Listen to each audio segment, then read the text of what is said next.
Hi friends, कैसे हैं आप? आई होप कि आप सब अच्छे होंगे।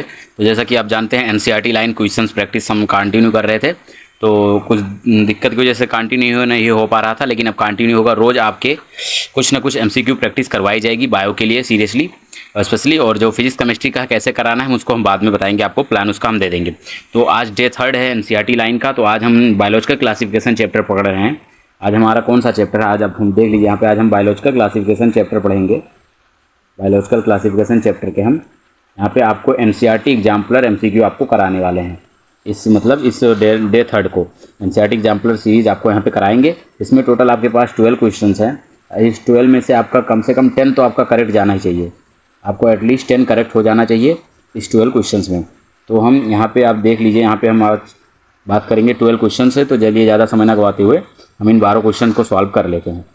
तो आपके सामने यहाँ पे दिखाई दे रहा होगा एनसीईआरटी एग्जाम्पलर का फर्स्ट क्वेश्चन है। यहाँ पे फर्स्ट क्वेश्चन आपको दिया गया है, all eukaryotic unicellular organism belong to. तो इसमें फर्स्ट ऑप्शन दिया है मोनेरा, सेकंड दिया है प्रोटिस्टा, थर्ड दिया है फंजाई एंड फोर्थ दिया है बैक्टीरिया।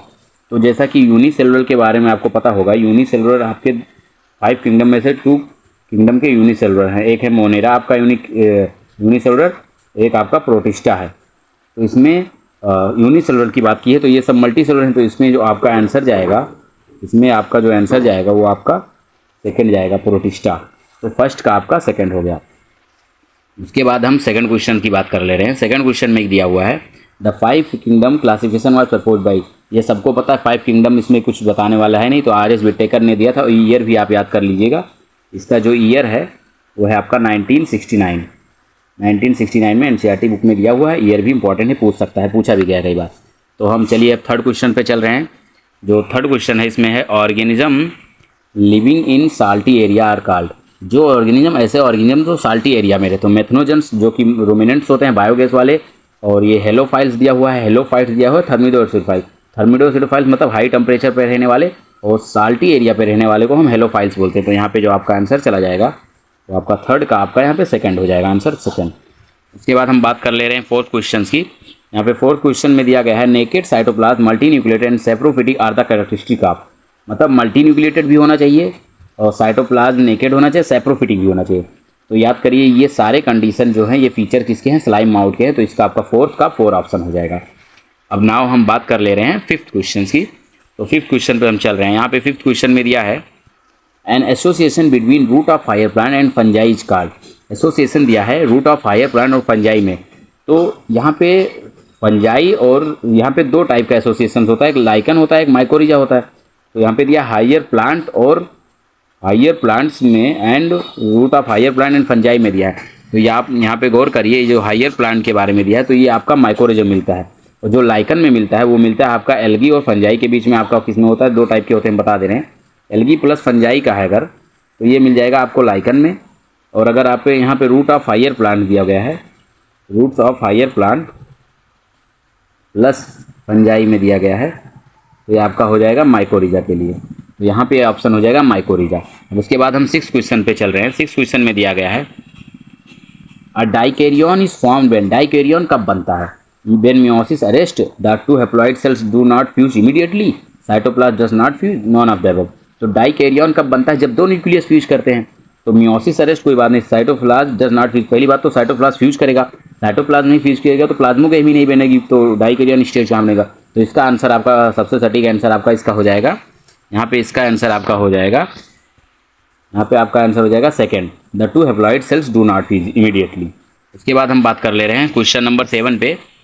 तो यहाँ पे आप 7 क्वेश्चन देख सकते हैं, क्वांटेगम वाइबम फ्लूइडम वाज प्रपोज्ड बाई।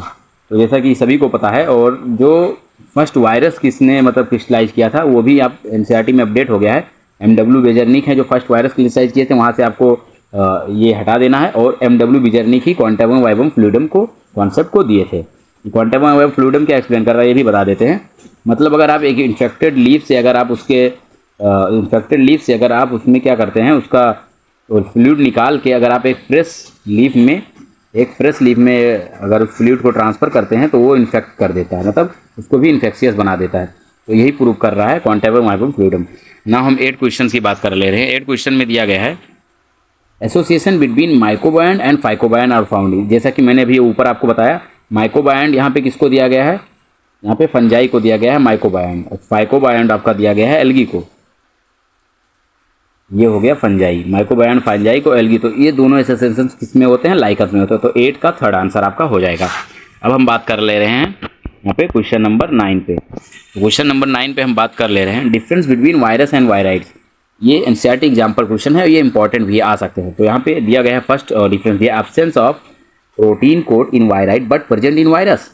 तो ये तो सही है, प्रोटीन कोड वायराइड में होता है लेकिन वायरस में प्रोटीन कोड नहीं होता। Presence of low molecular weight RNA virus was absent in viroid. Low molecular weight RNA virus में नहीं होता है और ये लो मॉलिक्यूलर वेट प्रियॉन्स का फीचर है। तो इसमें ऑप्शन बोथ 1 और 2 आएगा, नन नहीं आएगा। तो इसमें आपका ऑप्शन जो है, इसमें आपका ऑप्शन फर्स्ट करेक्ट हो जाएगा। इसके बाद फिर बात कर रहे हैं हम क्वेश्चन नंबर 10 की। क्वेश्चन नंबर 10 में देख ले रहे हैं विथ रेस्पेक्ट टू, यहाँ पे दिया हुआ है with respect to fungi sexual cycle choose the correct sequence, मतलब किस तरीके से साइकिल का होती है। तो यहाँ पे दिया गया है जैसे कैरियोगेमी प्लाज्मोगेमी, तो पहली बात तो पहले न्यूक्लियस फ्यूज नहीं करेगा, ये रॉन्ग हो गया। पहले आपका प्लाज्मोगेमी होगी, साइटोप्लाज्म फ्यूज करेगा देन न्यूक्लियस फ्यूज करेगा तब कैरियोगेमी है। ये मियोसिस पहले होगा नहीं, मियोसिस तो लास्ट में होगा। तो यहाँ से आप देख लीजिए प्लाज्मोगेमी पहले होगी फिर कैरियोगेमी देन मियोसिस, तो आपका इसके हिसाब से आंसर थर्ड हो जाएगा। तो 10 का आपका आंसर नंबर थर्ड हो जाएगा। उसके बाद हम बात कर ले रहे हैं क्वेश्चन नंबर 11 की। यहाँ पे क्वेश्चन नंबर 11 में दिया गया virus are non cellular organism but replicate themselves once they infect the host cell, to which of the following kingdom virus belong. तो यहाँ पे ये वायरस का फीचर दिया गया है लेकिन यहाँ पे बताया गया है वायरस, पूछा गया है वायरस किस किस किंगडम से बिलोंग कर रहा है। तो आपको ये पता होगा जैसे बहुत सारे ऐसे फीचर्स हैं जो किसी मतलब ऐसे ऑर्गेनिज्म है जो किसी किंगडम से नहीं बिलोंग कर रहे हैं। जैसे आपके वायरस हो गया, वायरस को किसी किंगडम में नहीं बिलोंग किया गया है। आपके प्रायंस को किसी किंगडम में बिलोंग नहीं किया गया है, प्रायंस हो गया। वायराइड्स हो गया, वायराइड्स, वायरस, प्रायंस, लाइकन हो गया और माइकोराइजा हो गया। तो ये आप याद रखिएगा इसको, ये इंपॉर्टेंट है। 5 ऐसे मतलब ऑर्गेनिज्म है जैसे वायराइस, ये दोनों तो एसोसिएशन है लेकिन इन स्मॉल ऑर्गेनिज्म को किसी भी किंगडम में पार्टिसिपेट नहीं किया गया है। तो इसमें जो ऑप्शन आपका आ जाएगा यहाँ पे ऑप्शन आपका 4 आ जाएगा 11th में, नन ऑफ दिस। इन सबको किसी भी मतलब क्लासिफिकेशन में किंगडम में पार्टिसिपेट नहीं किया गया। यहाँ पे सिंपली वायरस का फीचर दिया हुआ है केवल।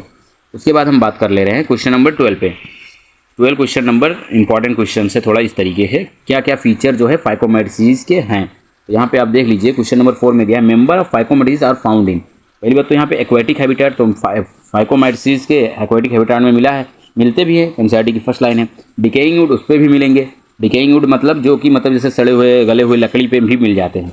जैसे कहीं लकड़ी अगर पड़ी है भीगी, मतलब काफ़ी दिनों से अगर बारिश में भीग रही है पड़ी है, तो उस पर भी फाइकोमाइसिटीज मिलते हैं। मॉइस्ट एंड डैम्प प्लेस, वहाँ पे भी फाइकोमाइसिटीज मिलते हैं। और ये क्या है, ऑब्लिगेट पैरासाइट हैं ऑन प्लांट। तो इसके हिसाब से यहाँ पे आंसर आपका 12 का 4 हो जाएगा क्योंकि ये करेक्ट है। तो बस आज के लिए इतना ही। आज में जो हमने जो है ये एनसीईआरटी एग्जाम्पलर क्वेश्चन कराया है। अब इसमें हम देखते हैं, अगर इसमें मतलब हम सारे क्वेश्चन नहीं कवर कर पाएंगे लेकिन इंपॉर्टेंट क्वेश्चन जो हमें लगेंगे जो कराना चाहिए। बहुत लोग एनसीईआरटी के एग्जाम्पल्स छोड़ देते हैं, तो हमने सोचा एनसीईआरटी एग्जाम्पल कर लें। और बताइएगा अगर वीडियो अच्छा लगा हो, मतलब तो कमेंट करिएगा कि ऐसे बनाएं, तो हम और भी वीडियो बनाते रहेंगे और रेगुलर बनाते रहेंगे। लेकिन आप लोग कमेंट जरूर करिएगा। और अगर वीडियो मतलब इन्फॉर्मेटिव हो या समझ में आ रहा हो कुछ, तो अगर ऐसा लग रहा है कि क्वेश्चन चाहिए आपको इससे रिलेटेड, तो लाइक कर दीजिएगा। और चैनल पे पहली बार विजिट किए तो सब्सक्राइब कर लीजिए। अगर आप नीट 2025 के एस्पिरेंट्स हैं तो आपका इससे फ़ायदा होने वाला है, बिल्कुल फ़ायदा होने वाला है। और मिलते हैं अगले वीडियो में, बाय।